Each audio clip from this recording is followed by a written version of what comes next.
From New York, this is Democracy Now!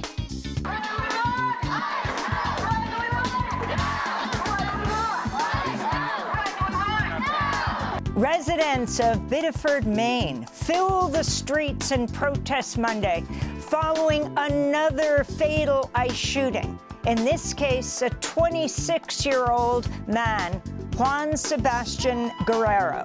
We'll go to Biddeford, Maine for the latest, and we'll get an update on the Democratic primary race to unseat Maine Senator Susan Collins. Last term, she was the deciding vote, approving $70 billion more for ICE. The ICE shooting is the second in less than a week, following the killing of a Houston father, Lorenzo Salgado Araujo. We'll speak with Juan Proaño, head of LULAC, the League of United Latin American Citizens, about the need for an independent investigation. We do not believe them. They're playing by a playbook. They're using a template in shootings and murders that have happened across the country time and time again, and it is time to stop. And we'll talk about the latest election news with Mother Jones correspondent Ari Berman. A federal judge has quashed a DOJ subpoena seeking the names and personal information of Fulton County, Georgia's 2020 election workers. President Trump also plans to discuss so-called election integrity in a prime-time address Thursday night. All that and more coming up.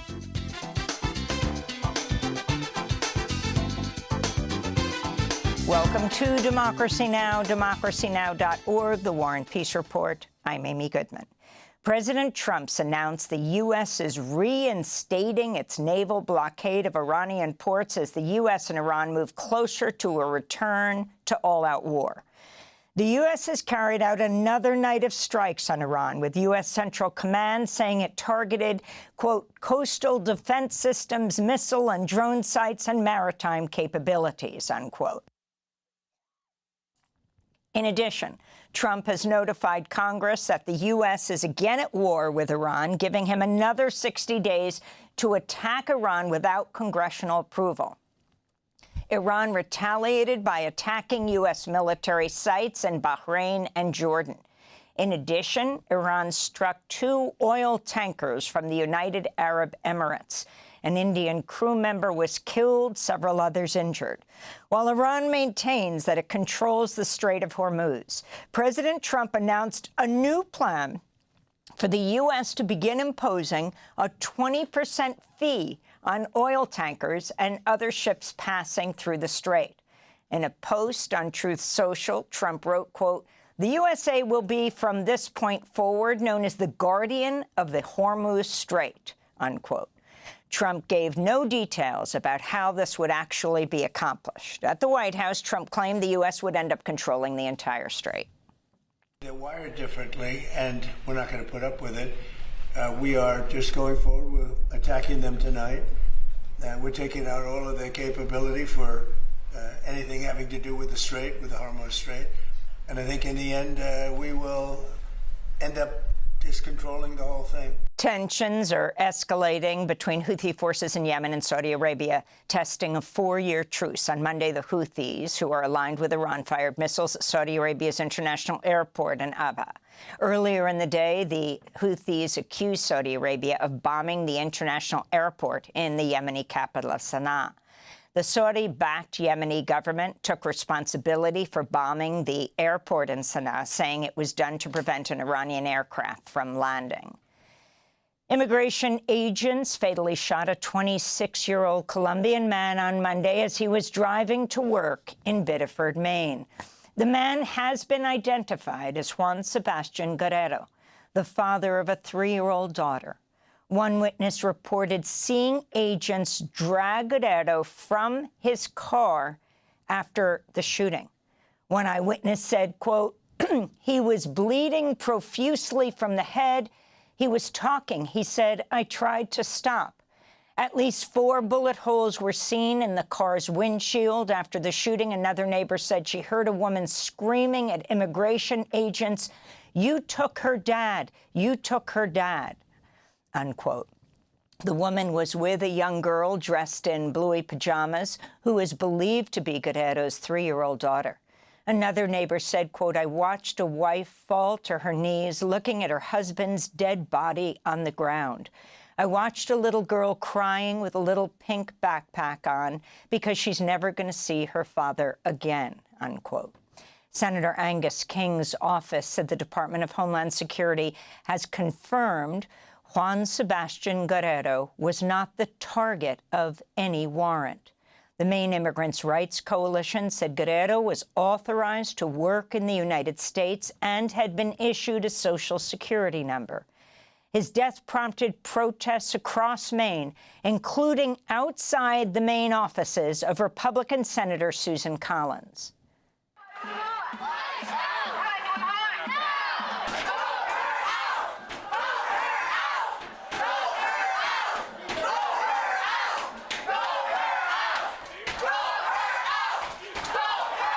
The killing of Juan Sebastian Guerrero comes just a week after an ICE agent in Houston fatally shot Lorenzo Salgado Araujo, a 52-year-old Mexican father of 3 who'd lived in the United States for decades.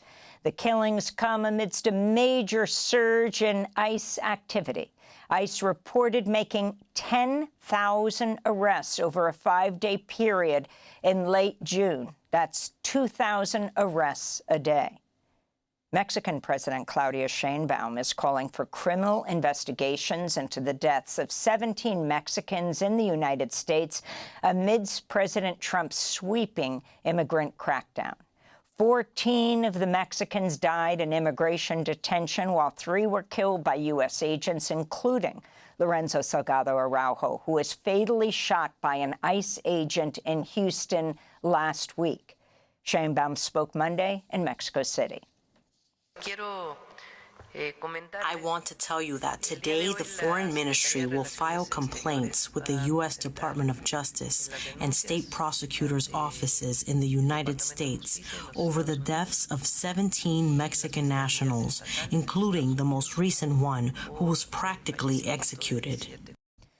A federal judge has blasted President Trump's $10 billion lawsuit against the IRS, saying it was filed for improper purposes and that it was an attempt to use the court, quote, to earmark billions of dollars from American taxpayers, unquote. The judge also penalized Trump's lawyers, including Attorney General Todd Blanche, for manipulating the judicial process by filing the lawsuit against the IRS over Trump's leaked tax returns. The lawsuit ended in a settlement that granted President Trump immunity from future tax audits and initially created a nearly $1.8 billion so-called anti-weaponization fund to compensate Trump's allies. An audit would have hit President Trump with a $100 million tax bill if the IRS found wrongdoing. After substantial public outcry, including from Republican officials, the Trump administration eventually abandoned the anti-weaponization fund. On Monday, federal judge Kathleen Williams stated in her ruling that the government cannot claim that its settlement with President Trump was conducted as a part of a legitimate legal process. Judge Williams also requested that a copy of the order be sent to the New York Bar, where Attorney General Blanche is a member and is currently facing multiple ethics complaints. There was a planned confirmation hearing for Todd Blanche as Attorney General this week in the Senate. 12 Democratic-led states have sued to block Paramount Skydance's $111 billion acquisition of Warner Brothers Discovery. Paramount Skydance is run by David Ellison, whose father, Larry Ellison, is the billionaire founder of Oracle and a prominent ally and financial backer of President Trump. Under the proposed deal, CNN and CBS News, streaming services HBO Max and Paramount Plus, as well as film and television studios, would all be combined under a single entity controlled by the Ellisons. This is California Attorney General Rob Bonta. This $110 billion proposed merger the largest merger in Hollywood history, would extinguish competition.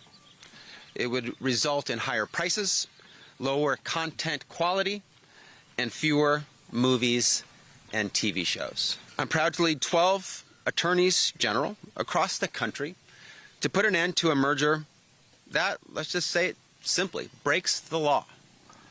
It hurts an industry that touches the lives of Americans daily and brings so much to the state of California. The UK is also weighing whether to sue to take on the proposed merger between Paramount Skydance and Warner Brothers Discovery.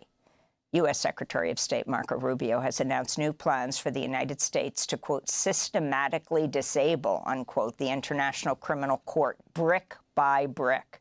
On Monday, Rubio published an opinion piece in the Wall Street Journal and posted a short video attacking the tribunal at The Hague. The ICC and its friends are waging a war against our country, not with bullets or missiles, but with statutes, and compacts, and the force of so-called international law. Last year, the Trump administration imposed sweeping economic and travel sanctions on ICC judges and prosecutors after the court issued arrest warrants for Israeli Prime Minister Benjamin Netanyahu and former Defense Minister Yoav Gallant for committing war crimes in Gaza. Defense Secretary Pete Hegseth announced a new joint task force with the Justice Department to, quote, identify and prosecute, unquote, leaks to the press. In a video posted on social media, Hegseth thanked Attorney General Todd Blanche, saying he was, quote, proud that our departments are working together closer than we have ever before, unquote. This comes just days after Justice Department subpoenaed 4 journalists at the New York Times after they reported on security concerns over President Trump's new plane, which was donated to him by Qatar.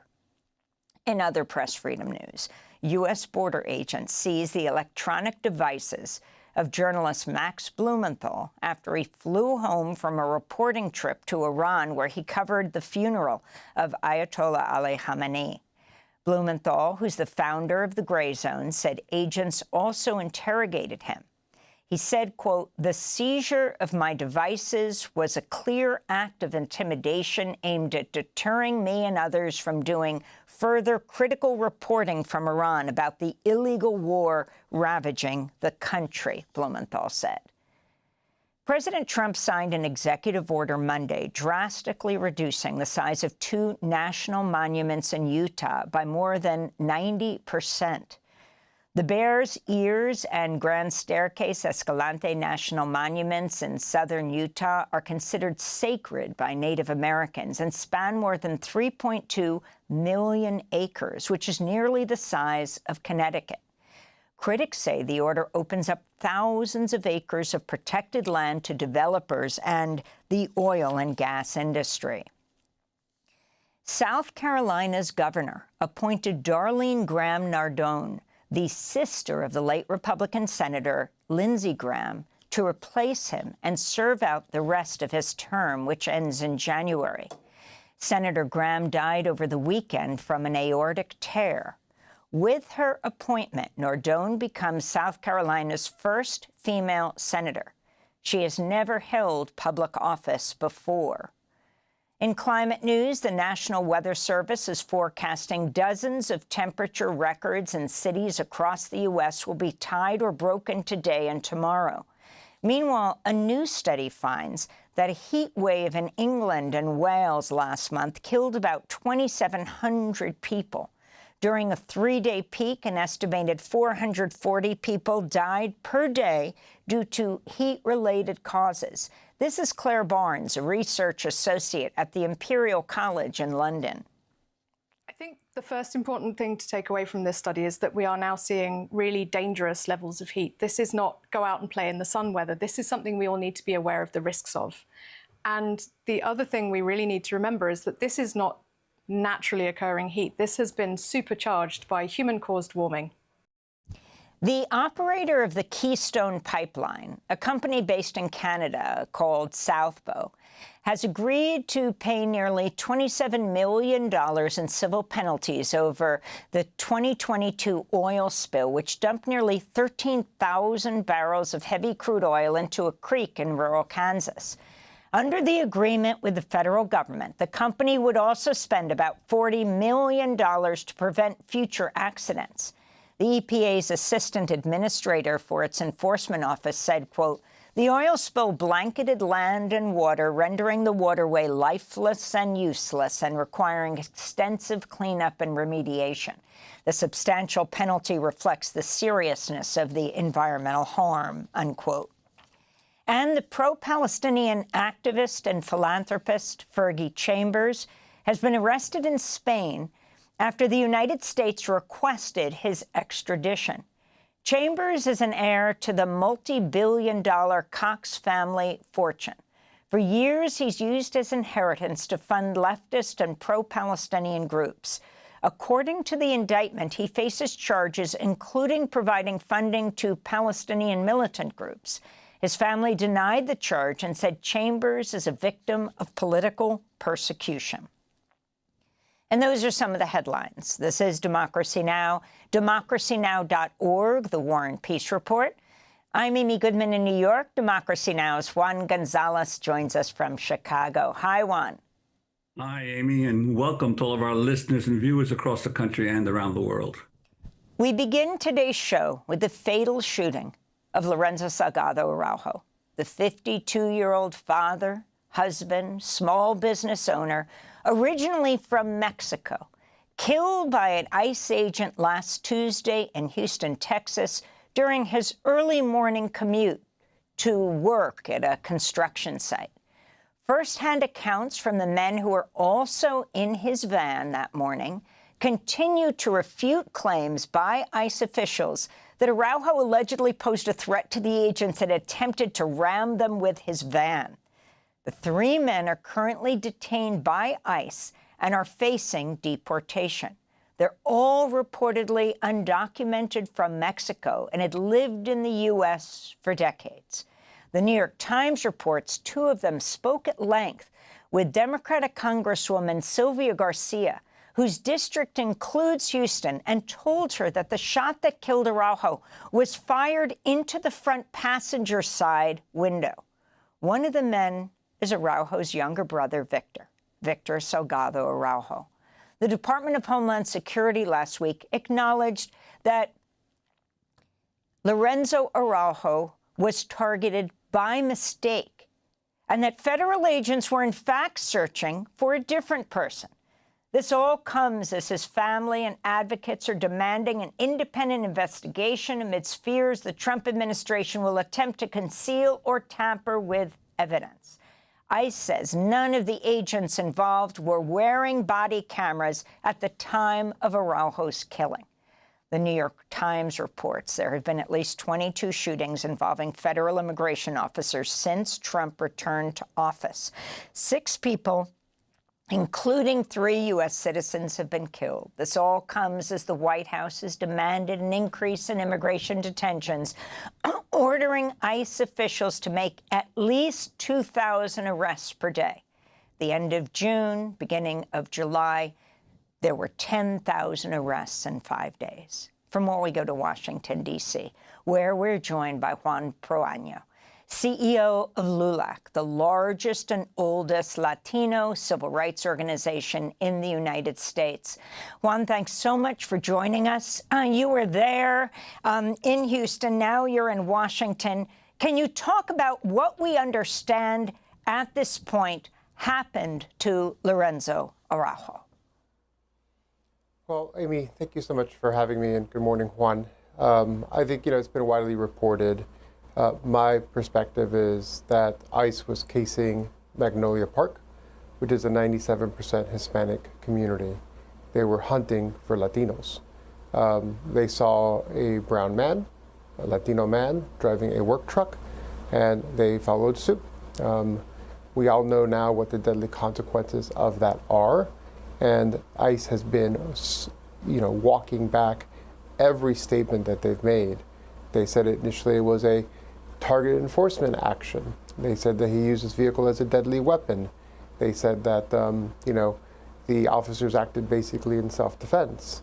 And they've now retracted, obviously, that he was not the target.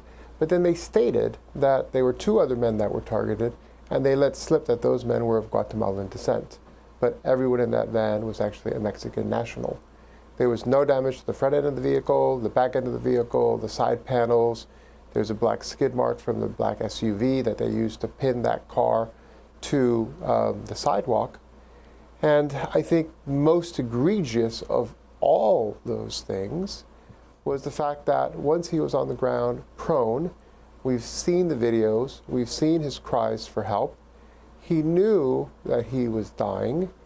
They waited almost 20 to 30 minutes to get him an ambulance to take him to the hospital. And in that time, they took all of his personal identifiable information off of his person. So when he was admitted into the hospital, they admitted him as a John Doe. Now, the family was there. Ronaldo was there. He was on site. I've seen the text messages with the FBI and the ICE agent between the 2 men. And they really just strung him along for hours until finally sending him to the hospital. Family had a hard time even finding him, because when they arrived at the hospital, they said that there was no Lorenzo Salgado Araujo in their manifest, in their records. It took several hours more for them to make the connection between the 2 men. And he wasn't told that his father passed away until 3 o'clock, more than 6 hours later. And sadly, because he was admitted as a John Doe, they then family had to go through extra hoops. They had to do a biometric forensics examination to confirm he is who we always knew he was, Lorenzo. And they didn't actually get the final determination, which was that he was killed, and it was a homicide, until the following day, almost 24 hours later. A really tragic event, and it was a senseless murder on the streets of Houston. And Juan Proaño, what's been the involvement of the Houston Police Department in this? Houston Police Chief Noé Diaz was supposed to meet with the FBI. Well, we've been working very closely with the District Attorney's Office, with Sean Tier. I was there at the initial meeting. I found him to be very sincere in his condolences to the family. I found him to be very much a straight shooter and honest. And he flat out told me that they would be doing an independent investigation. They would be moving forward aggressively in doing so. But the main limiting factor was going to be cooperation of the federal agencies involved. There are multiple strings of investigation. So now we have the District Attorney General that's doing an investigation. You have the FBI that's doing an investigation. You have the DHS Inspector General that's doing an investigation. And the last investigation to be announced recently was that of Mayor Whitmer. For days and days and days, he refused to act, saying that they had no purview over the shooting because HPD basically was not involved. And while that may be true, the fact of the matter is that a resident of Houston was killed on Canal Street. And my understanding is whenever there's a shooting, whenever there's a murder, the police actually investigate. So I'm glad that they are now moving towards a full investigation. But my expectation is that their investigation will similarly be hampered by DHS, by the federal agencies, and we already know 6 days later, a week now basically since his senseless death, that they have turned over nothing at all. No evidence, not the van, not his possessions, nothing at all. And why weren't the agents wearing body cameras? Haven't federal authorities promised to equip ICE agents with body cameras? Well, they certainly have all the money and all the resources in the world to do that. $170 billion allocation through the Big Beautiful Bill, another $70 billion to help carry through funding through the end of President Trump's term. My understanding is that certain states have different regulations. In Minneapolis, Minnesota, they're required to actually have body cam footage. This is Texas. It's a red state. They clearly have been slow walking the process and will probably fight it tooth and nail. So it's something that should be a national mandate at this point. Police officers are required to do so. ICE agency has, it went from 12,000 to 22,000 employees. There's absolutely no reason from a financial perspective, from a functional or implementation perspective, that they couldn't do this. And certainly our country would benefit from the transparency that would come from this. And can you talk about Greg Abbott, the well-known Trump ally, Texas governor, how he has weighed in on this one, Proanya? He's been silent. I mean, he has said nothing about it. Paxton has been on vacation in Europe. He has said nothing about it at all. Representative Sylvia Garcia has been an incredible advocate for the family, and the Houston community is rallying around her and rallying around the Salgudo family as well. And so what you would expect, Amy, silence from the right, outrage from our progressive democratic community, and Latinos have been rising up. They've been rising up out in the community in Houston. We ran a petition that has over 165,000 people who signed it. I'd encourage folks to go to the LULAC.org website to do the same. Lorenzo's family has been fortunate enough to raise $500,000 on GoFundMe, but that will not go very far. Lorenzo was the primary provider for his family. He was paying and has paid for his three young sons to go through university, and he still has one that's in university. And so I don't believe that there will be justice here. There's nothing that will bring him back, and the only thing that we can hope for is full accountability. And Juan, what about the three men who were in the van with Lorenzo Salgado? What's their situation right now? So they are in, they're in Conroe, Texas, and so, we have been engaged with them. I was actually on with Ruby Powers last night, and we were chatting. So she's representing Victor. The other two men have a different attorney. Initially, they were being pressured to sign self-deportation orders. We talked with the families and discouraged them from doing so, but it was a significant amount of pressure. My initial sense was that they were inclined to do so, first and foremost because they are undocumented, second of all because they have mixed status family households, and we're concerned about bringing any additional legal perjury prosecution, if you will, against their own family members. And in a way, it could have been the easy way out for them.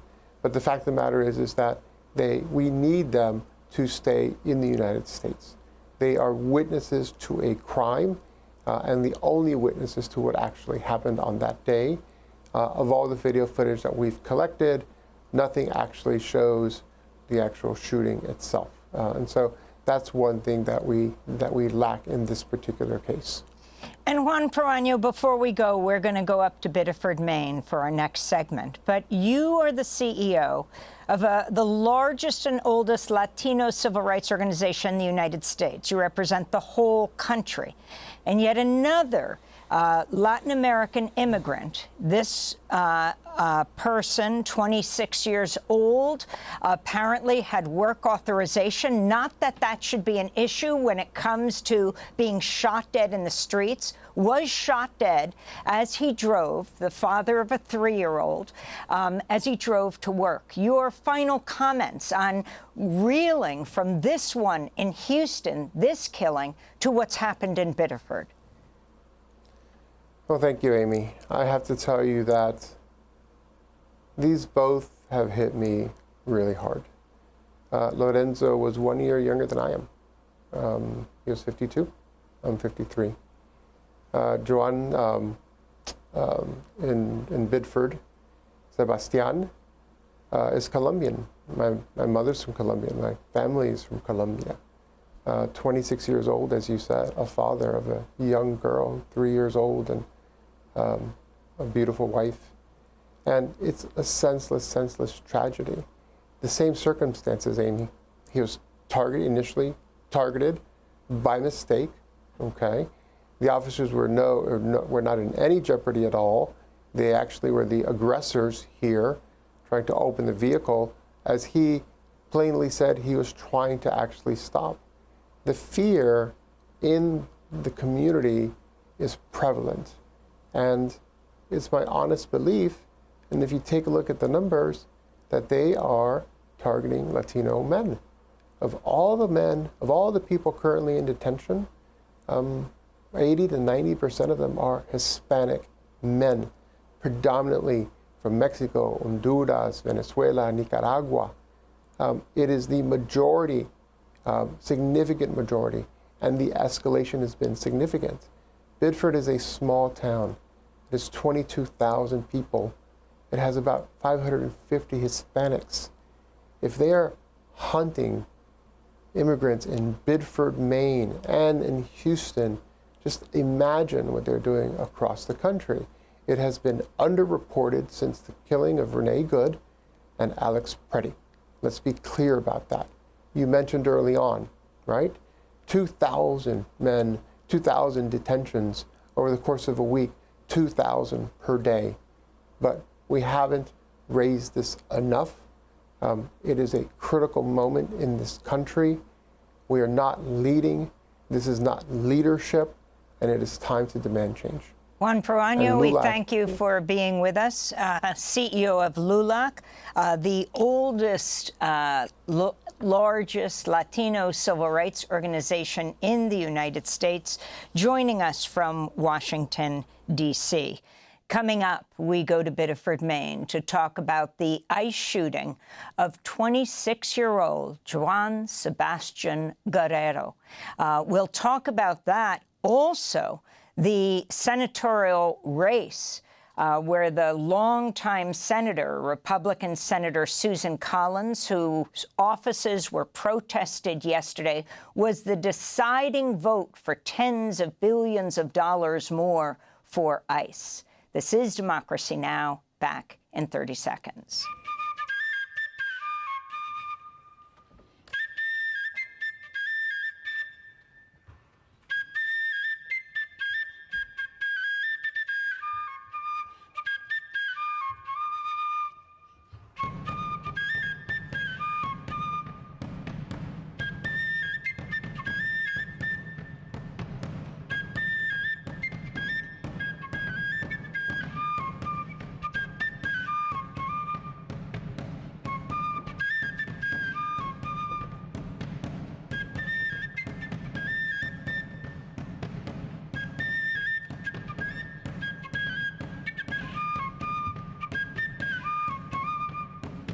My baby don't stand no cheating, my baby. Rising Stars Fife and Drum Band, Babe No Cheatin'.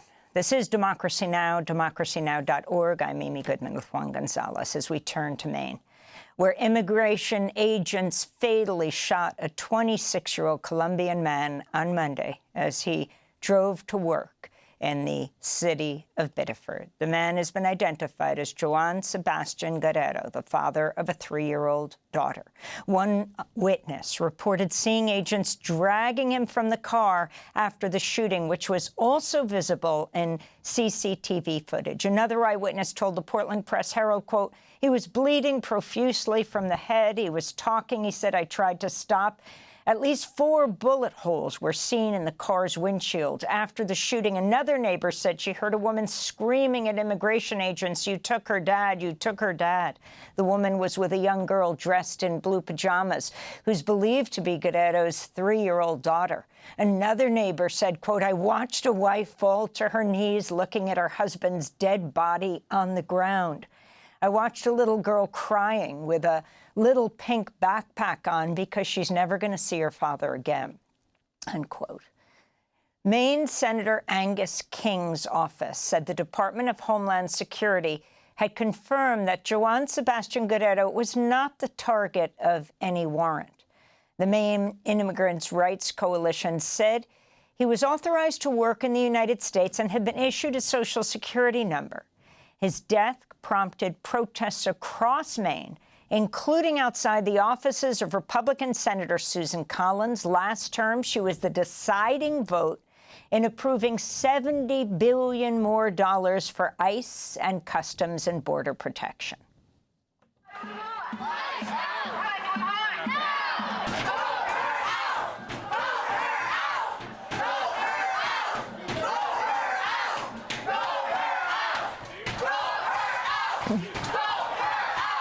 The killing of Joan Sebastian Guerrero comes just a week after an ICE agent in Houston fatally shot Lorenzo Salgado Araujo. For more, we go to Maine, where we're joined by two guests. Isha Khan is the wife of Biddeford's mayor, Liam LaFountain. She joins us there. And in Waterville, Maine, we're joined by Nathan Bernard, a correspondent for Dropsite News. We welcome you both to Democracy Now! Isha Khan, let's begin with you. Talk about what's happening in Biddeford, what you understood happened yesterday morning. I understand, in looking at the video of through the day, that there wasn't even a crime scene set up. If you can tell us what you understand and the protests that have taken place and that are planned for today as well outside ICE offices in Scarborough. The last 24 hours have been deeply painful and disturbing. Our community is hurting. A child lost her father, a woman lost her partner, and we have lost a neighbor of ours. And we are doing our best to find ways to heal and connect. Yesterday, throughout the day, there were various different gatherings, all folks from different backgrounds coming together peacefully, sharing their grief, their questions, and their worries. And knowing Maine, it's a small town, people are just disturbed and really shell-shocked to know that something like this can happen in our state, a very small state with a very small immigrant population. So this has been a time of grieving, especially in Biddeford. We are a mill city, which was built on the backs of immigrants, whether it is Irish, Catholics, Armenians. So I think just this hits home for a lot of our community members here in Biddeford. Yes, and can you talk some about that history, that immigrant history in Biddeford? I understand the Albanian Muslims established one of the first mosques in the United States there in 1915. That's correct. So I grew up in Texas, and my introduction to Maine was actually just that, walking around Biddeford, learning about the immigrant community who has helped build and shape this community. As a Muslim myself, this was the last place to find out that the first mosque in United States or in North America was here, just walking distance from where I live. And I think another thing I'll just mention here, what was so moving, and I think just the irony is less than about 100 years ago on the bridge we were all gathered yesterday and today again, is the exact bridge where KKK was coming from Saco, the neighboring town, into Biddeford. And it was a Biddeford community who stood side by side with their Catholic and Franco Catholic neighbors, fighting against the KKK and the persecution. And that happened again last night and earlier yesterday, where communities from all backgrounds came together here in Biddeford, standing on that same bridge, asking and demanding justice for immigrants who are here today. Biddeford is one of the youngest cities in Maine, and this has just been so devastated. There are so many beautiful kids who play in our neighborhoods, and just hearing from some of the kids who are going to summer school didn't even want to get off the bus, just fearing that they don't want to be shot in the face. So this is deeply painful. It's an immigrant community and has been for centuries. And as we gathered, we're just finding ways to heal and ask for accountability on all accounts. Now, Maine's Democratic Governor Janet Mills and its Republican Senator Susan Collins are both calling for investigations. But what kind of actions did they take before this shooting and holding ICE accountable? I think this is something that Maine has been grappling since the beginning of this year. where we have seen just the increased surge in ICE agents and ICE presence throughout our community. And while I can't speak to what their, Senator Collins or Governor Mills are doing, I can say that what I have learned and I have seen is a lot of support from our community around this. Folks are gathering. In fact, knowing Biddeford and our community, we are a aging, Maine as a whole is an aging population, and a big chunk of our workforce relies on immigrants. And in January, when ICE agents started surging, that began to surge, a vast majority of people didn't show up. And we were at a breaking point where our hospitals were not able to operate. And it took Governor Mills, our elected officials, to work together to find ways to make sure our community feels safe. And we were given the impression that ICE is going away, but that was certainly and is certainly not the case. And yesterday was a strong reminder of what our elected officials need to do as we continue to move and for the survival of our state as we know it today. Isha Khan is the wife of the Biddeford mayor. We're also joined by Nathan Bernard, who is a correspondent for Dropsite News. His most recent piece headlined in letter, Plattner Volunteer Network warns Dems nominee must back same agenda to win our full support. Why bring that in now with this tragedy today? Because, of course, what's happening now is happening on behalf of the U.S. government. So politics really matter right now. Nathan, if you can talk about what we know at this point. You have the information relayed by the independent Maine Senator Angus King that the 26-year-old Colombian man, Juan, had been given an order that he was not the target. Now, it was Angus King who released this, and not the federal government originally. And then you have these mass protests in the midst of the senatorial race, and who is senator certainly matters, with Senator Collins being the deciding vote on the tens of billions more dollars that went to ICE and CBP. Can you talk about what the people who are running right now are saying and doing? Are they participating in the protests? Yeah. There was a vigil in Portland where several of the candidates, Nirav Shah, Troy Jackson, both attended and gave speeches calling to abolish ICE. And Nirav Shah is the former health official. Just to give global context for people who aren't following this closely, Nirav Shah is the former health official in Maine, and Troy Jackson is the logger in Maine who has also announced he wants to run. Yeah, Nirav Shah was our CDC director during the COVID pandemic. Troy Jackson was the former Senate president, a Democrat who, like you said, is a third-generation logger.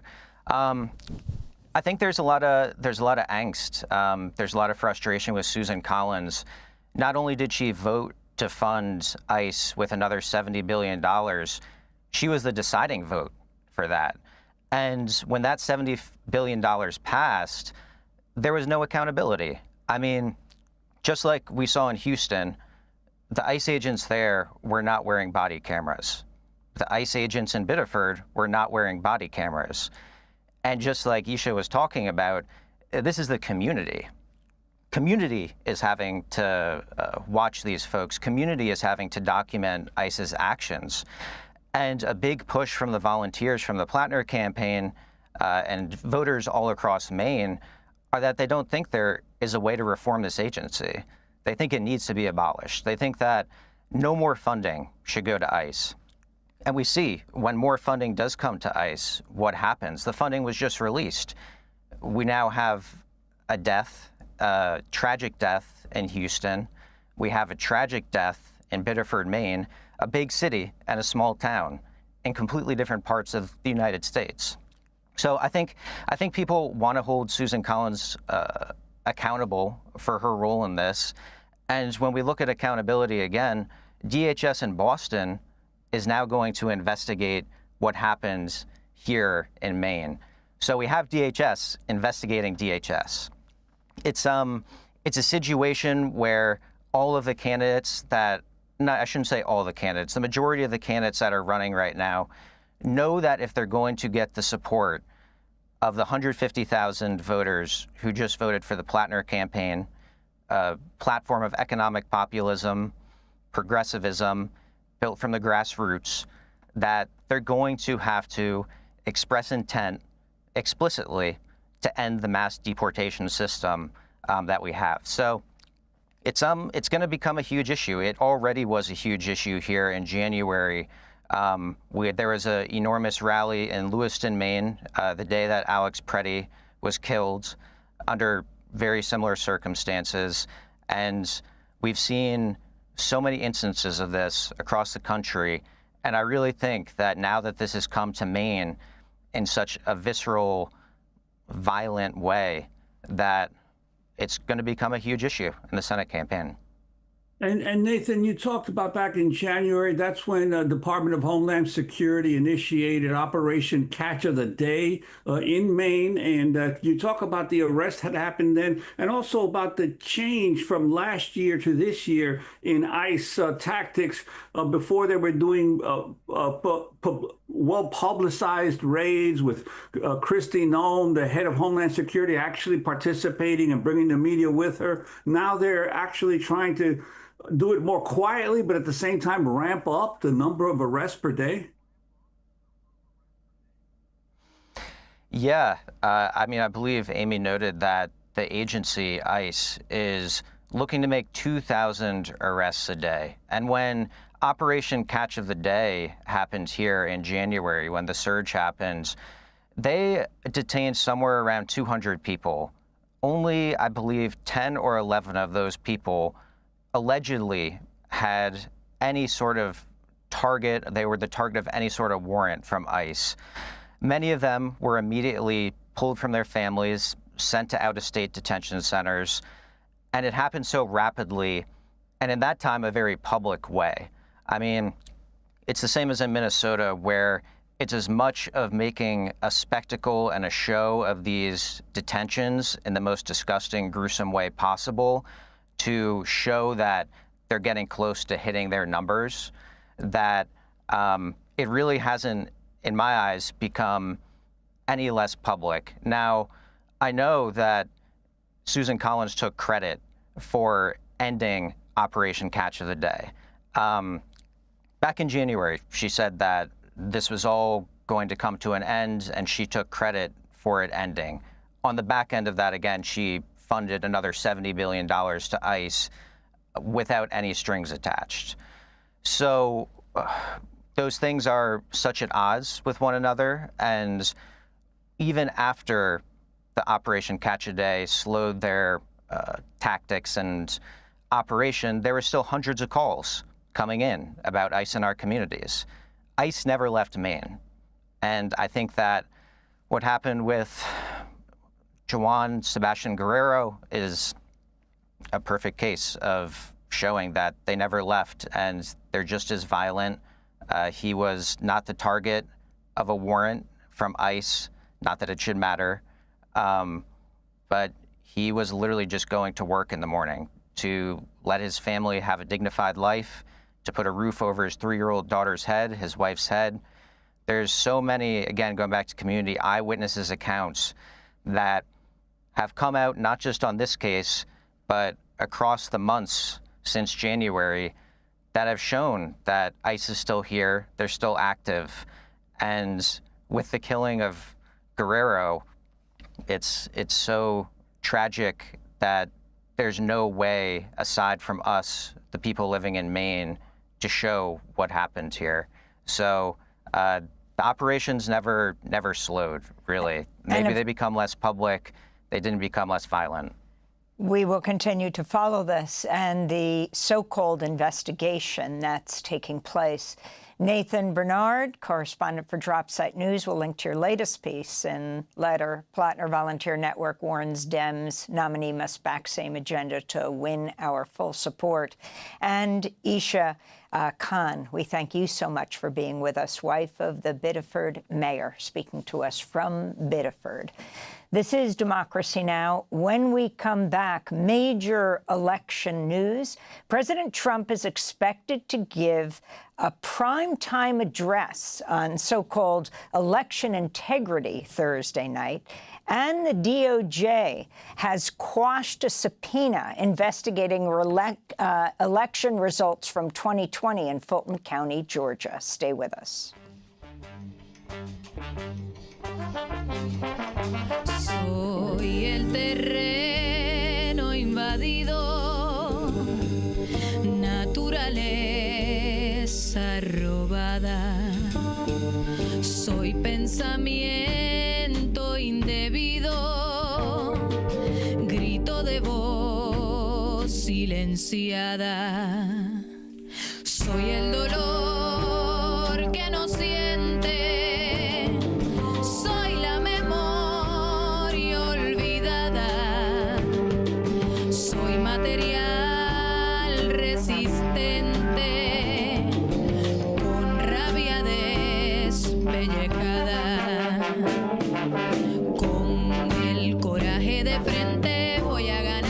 Contra Todo, Against Everything by the Puerto Rican singer-songwriter Ile, performing at our Democracy Now! Studio. This is Democracy Now!, democracynow.org. I'm Mimi Goodman with Juan Gonzalez. President Trump's Department of Justice continues to investigate the 2020 election results in Fulton County, Georgia. A state President Trump repeatedly falsely claims he won in 2020. Now CBS News is reporting the FBI fired 2 of its officials after they voiced concerns over the probe, claiming it was politically motivated. Their firings come months after the FBI raided an election office in Georgia's Fulton County, seizing computers and ballots related to the 2020 election. Last week, a federal judge in Atlanta quashed a DOJ subpoena seeking the names and personal information of Fulton County's 2020 election workers. Meanwhile, President Trump has forced out the last remaining members of the Election Assistance Commission, a bipartisan independent agency tasked with certifying voting systems and helping local election officials. The White House fired the Democratic commissioners, Thomas Hicks and Benjamin Hovland, and a third commissioner, Republican Christy McCormick, was given the chance to resign, which she did. The committee's remaining member, Republican Donald Palmer, stepped down in April to join the Heritage Foundation. Trump's dismantling of the Election Assistance Commission comes less than 4 months before midterm elections, following last month's Supreme Court ruling granting the president more power to fire members of independent agencies. For more on all of this, or as much as we can do in the next few minutes, we're joined by Ari Berman, the national voting rights correspondent for Mother Jones. Thanks so much for being with us, Ari. Start off by talking about the judge quashing the request for information of Fulton County election workers, and then going on to the primetime address President Trump's expected to give on Thursday night. Hi, Amy. Well, thank you for having me back on the show. So what happened in Fulton County, Georgia, was the Justice Department was trying to get access to the personal information of thousands of election workers from the 2020 election. And the judge said you can't have that personal information. And also you can't bring charges against them because it's too late. It's been now 6 years since that election. But the disturbing thing here is that Georgia is just a microcosm of what they're planning to do to interfere in the midterms. The raid on Fulton County, Georgia, the taking of 700 boxes of ballots, that is a preview of the type of suppression and intimidation the Trump administration wants to do everywhere in 2026. And we're seeing this with the primetime address the president is planning to give. He's going to lie and say there was rampant fraud and foreign interference in the 2020 election so that he can then say we have to seize voting machines. We have to stop mail voting. We have to do all the things that he tried to do in 2020 but was unsuccessful. And the bottom line here is they keep lying about the 2020 election so that they can justify massive interference in the 2026 election. It really is that simple. You put all the different moves of the administration together. That is the underlying goal, to build a narrative that will justify some kind of unprecedented intervention in the midterms to challenge how people vote, how votes are counted, and how elections are certified. Now, Ari, you've been covering election news for years now. You're one of the top experts in the country on it. Have we ever seen any attempt by a federal government to actually squash free and fair elections like we're seeing now? And to what degree do you fear that Trump could be successful? No, Juan, I think it's completely unprecedented what the Trump administration is trying to do. We've never seen the full weight of the federal government mobilized in such a way to try and interfere in free and fair elections and to try to undermine elections in so many different ways, from how people vote to how elections are administered to how elections are ultimately certified here. Now, I do think the problem that the president has is that the Constitution is very clear that states with oversight from Congress run their elections, and the president has very little role in doing that. And so time and time again, what Trump wants to do is blocked in court. His executive orders have been blocked in court. So much of what the Justice Department has tried to do has been blocked in court. So that's the silver lining of this, is that, yes, the president is becoming more authoritarian, more desperate, but that doesn't mean he's going to be any more successful in trying to do this. He can say that the 2020 election is rigged. He can say that he wants to seize voting machines or stop mail voting, but ultimately states have the power to run their elections. And that's the saving grace of our constitutional system right now, to stand up to what Trump is doing. What he's going to say on Thursday night, what you understand?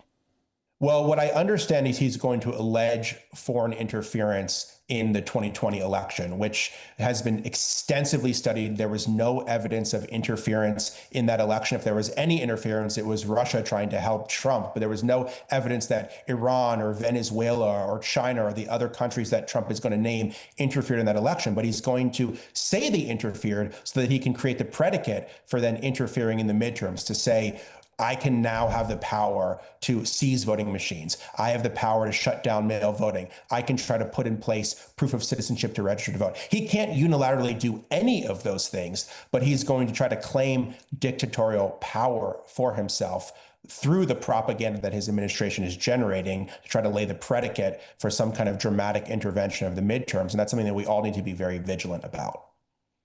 And threatening to arrest election officials if any non-citizens vote. We have 20 seconds. Well, it's just an example of further weaponization of the Justice Department, from trying to uphold the laws to trying to intimidate election workers into following Trump's agenda. And I think election workers are going to stand up to it. But again, it sets a very chilling precedent. We want to thank you, Ari Berman, for joining us, national voting rights correspondent for Mother Jones. That does it for our show. A very happy birthday to Karl Marxer. I'll be in Kansas City on Friday and Saturday, July 17th and 18th, for the screening of Steal the Story, Please, about the 30 years of Democracy Now! And independent media. I'll be there with the directors of the film, Tia Lesson and Carl Deal, at Glendale Fine Arts Theater in Overland Park. Look forward to seeing people there. We'll also be doing a fundraiser for KKFI Community Radio in Kansas City. Really looking forward to being there. You can get more information at democracynow.org. The screenings Friday and Saturday night at 7 and Saturday also at 4 p.m. We're hiring for an education program manager, fundraising and outreach interns. Check it out at democracynow.org. I'm Amy Goodman with Juan Gonzalez for another edition of